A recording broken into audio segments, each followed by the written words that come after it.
We study X16NQ, fluid statics.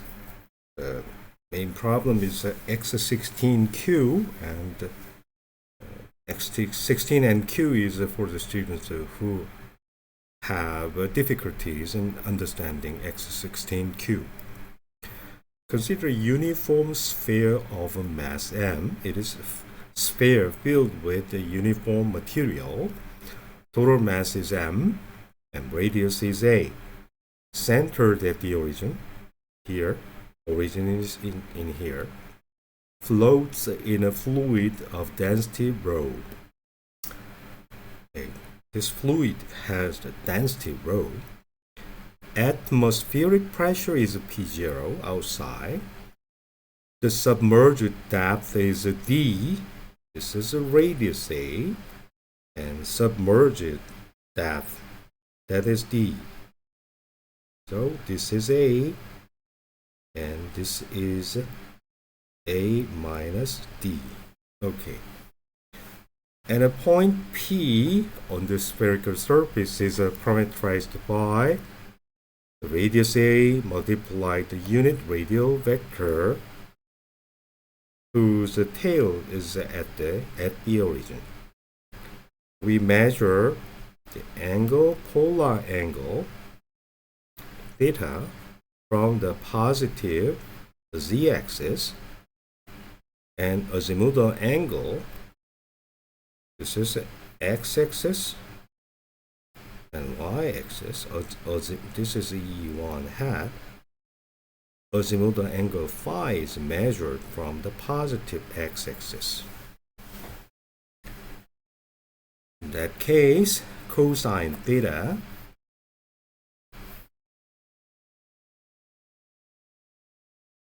we have a is the radius, the point P, O, angle theta is a sine theta, and a cosine theta. So the z coordinate of this point P is a cosine theta. And then x coordinate is a radius multiplied by this is a radius of this cone, and the actual x coordinate is rho. This we call the rho, but please distinguish this rho from this density.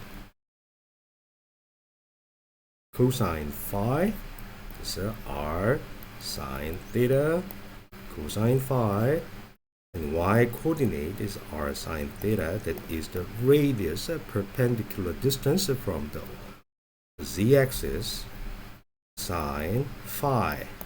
Okay, so this is a point on a point P on the spherical surface. Discuss the equilibrium of the sphere. Okay.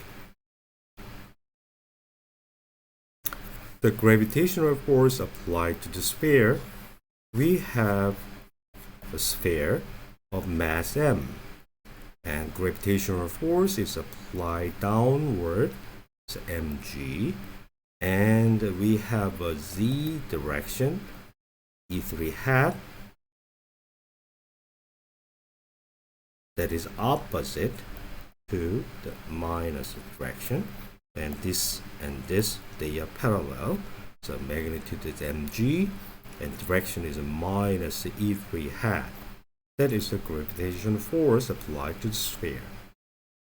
The volume of the sphere can be integrated by choosing x, not a but r, er hat, theta, and phi.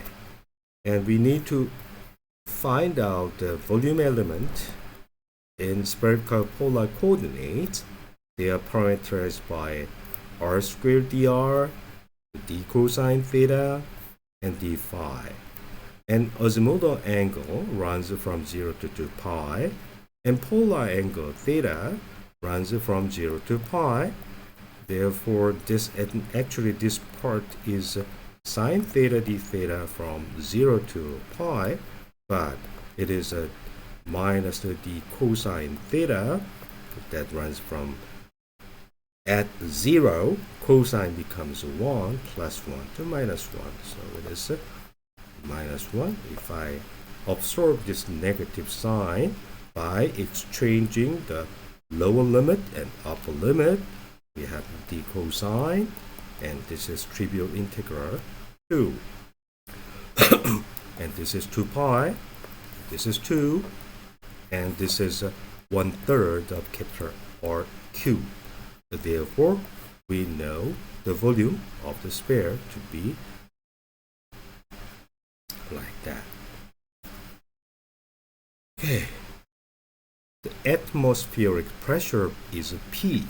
Therefore, due to the atmospheric pressure pressing down the sphere is what we are interested in. Okay, we have a sphere.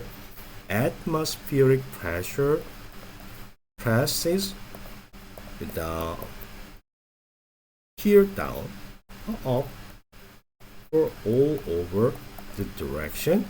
That is, we have a ER hat that is from inside to outside. And this is perpendicular to this small surface. And air pressure gives the external force to the sphere in opposite direction.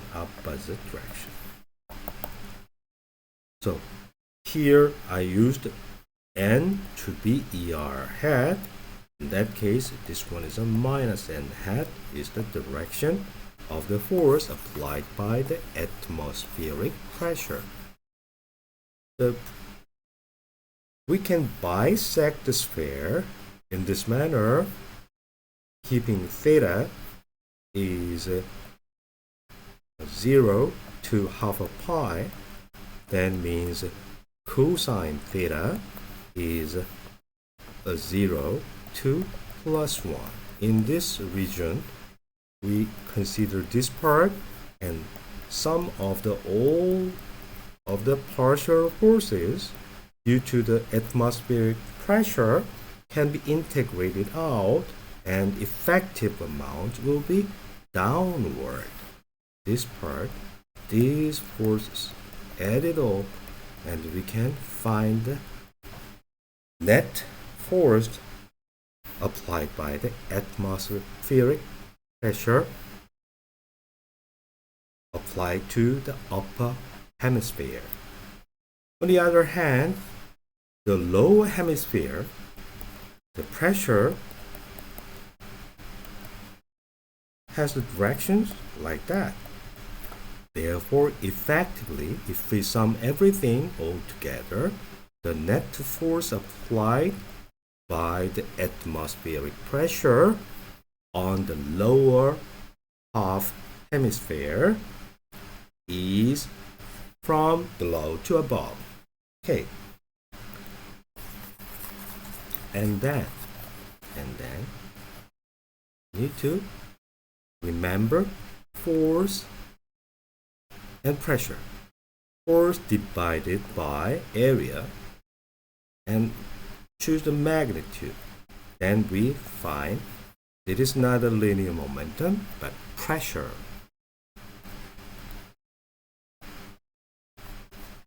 So that means magnitude of the force is pressure multiplied by area. And if I want to revive the direction, then is and some normal vector. So if there is a surface, we have a normal vector, and that is usually from inside to outside. If I compute the pressure, the force applied by the pressure of the atmospheric pressure, then the magnitude of the force can be computed by multiplying pressure to the area, and then this is a normal vector of the plane. Then the direction is opposite to the normal vector. Opposite to the normal vector. Press, press, press. Because the surface is not flat but curved, we have to consider this sigma, small amount of area. That small amount of area is just radius squared multiplied by solid angle, and that solid angle is d cosine theta, and multiplied by d phi, the azimuthal angle. So this should be the tiny area. And at every point determined by angle theta and phi, we have the normal vector, but the direction of the force is opposite to the normal vector. I attach it negative sign. Okay, and hat has a theta and phi dependence, as we already stated above here. So ER is copied to n hat. I have factored this negative sign out.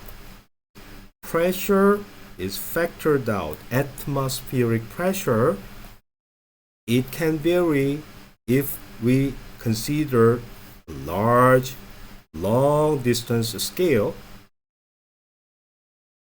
but the sphere is small enough, we ignore the altitude dependence of the pressure. So for simplicity, we consider P0 to be a constant. So I have factored this out of the integral. Now we have a very simple integral over cosine theta and azimuthal angle phi. It is convenient to integrate phi first. If I consider the phi integral, it is over 0 to 2 pi. Because of that, this sinusoidal function integrated over a period always vanish. Therefore, this guy disappears completely. And then we have only cosine term survive. After the phi integral, the surviving term has over a factor of 2 pi because we have no phi dependence in the integrand. So we have a 2 pi factored out. And cosine theta, this integral is a dx x, is a 1/2 x squared. 1/2 x squared, x is cosine, this is 1/2 cosine squared, and we are to integrate over the upper hemisphere. Upper hemisphere is parameterized by the region cosine theta is an element in closed interval 0 to 1. Therefore, this integral gives 1/2. Finally, we have a pi r squared. So if I substitute this integral here, what I obtain is this. Effectively, we have a atmospheric pressure multiplied by pi a squared, and actual area of this upper hemispherical surface is 2 pi a squared, and lower part is 2 pi a squared. In total, it is a 4 pi a squared. Although the total area of the upper hemisphere is 2 pi a squared, the angular dependence gives only effectively pi a squared. The reason is that the effective pressure along the horizontal direction cancel exactly. Only the vertical component survive. In that case, we can consider the cross-sectional area of this sphere. This vertical direction's normal plane, or this direction, the surface that is normal to this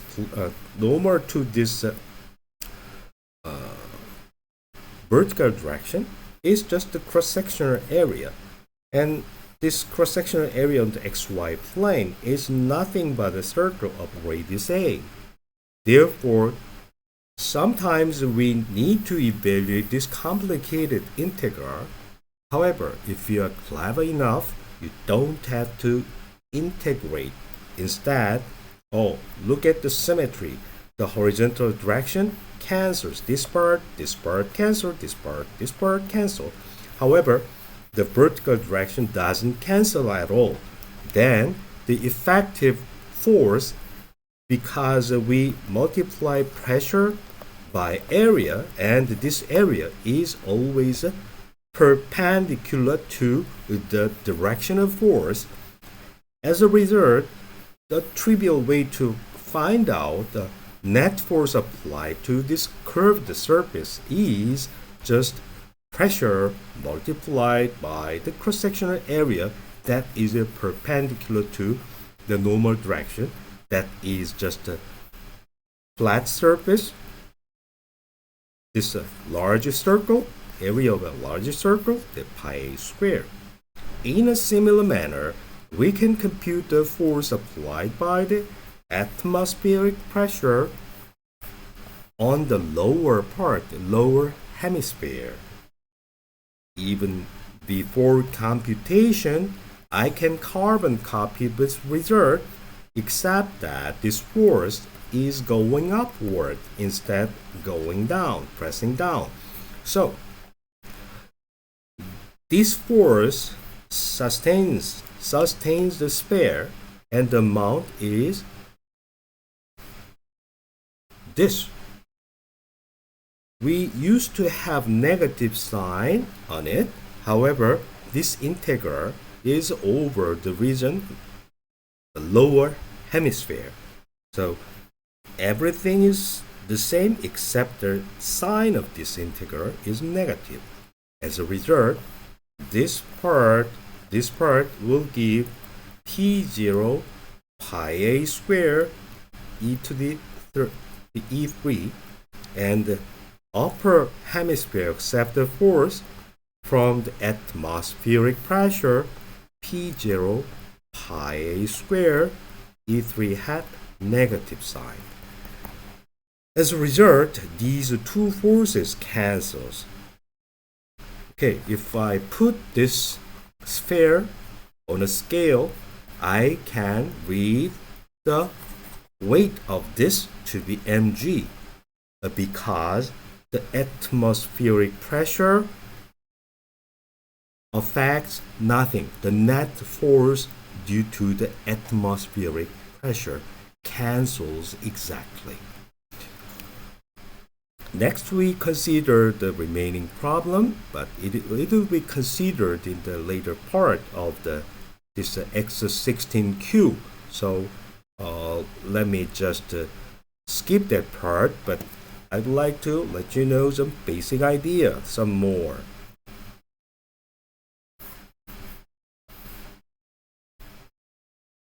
We have not the whole amount of a sphere inside. Instead, it is submerged by a finite depth. So we'd like to see what's happening in here. Just forget about everything except that what is the pressure affected by the atmosphere, what is the force applied to this cross-sectional area due to this atmospheric pressure. We divide this into two pieces. It's not a hemisphere anymore, but this one has a wider area and this one has a smaller area. Okay, if I remove this part, I have this kind of thing. To find the size, or at least the volume of this part, I need to find some I need to construct some constraint equation using this one. This d is the depth.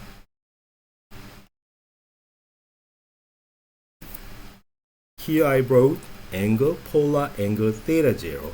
The radius A can be divided into two pieces. D is the submerged depth, and A minus D is above the level. And polar angle theta 0 of the boundary of the circle in red satisfies, as you know, z coordinate. Z coordinate is A cosine theta. And I'd like to determine the theta 0 at which z becomes a certain value. What is z? Because its origin is above, and this is d, and this is a minus d, and radius is a. The z coordinate of this point, the center of this red circle, is negative of a minus d. Using this, I can determine the polar angle at which the rim is placed. Once I know this polar angle, then I use the Pythagoras theorem to determine sine theta. If I know the sine theta, I know the radius of this red circle. That's the point. And after substitution, you will get something. And this is the area of the red circle. And we are interested in the volume, amount of volume above the water, the fluid level. Then what I need to do is we can carry out the integral over three-dimensional one, but another way of integrating the volume of a sphere is integrating the cylinders. After integrating out the azimuthal angle dependence first, it becomes a flat, and this flat cylinder can be integrated, slices integrated to reproduce the volume of the sphere. In that case, because I know the z coordinate of this point of the red circle, I begin with this minus a minus d and integrate over the top position placed at z equals a. And in that case, it becomes quite simple. This integral does not involve any angular dependence, and it is trivial to obtain the final result. In such a manner, I can evaluate the part that is submerged in the liquid. We can also obtain this one by subtracting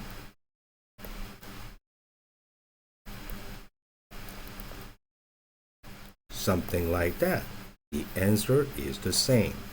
So using this kind of information, you can solve many problems displayed in X16Q. That's it.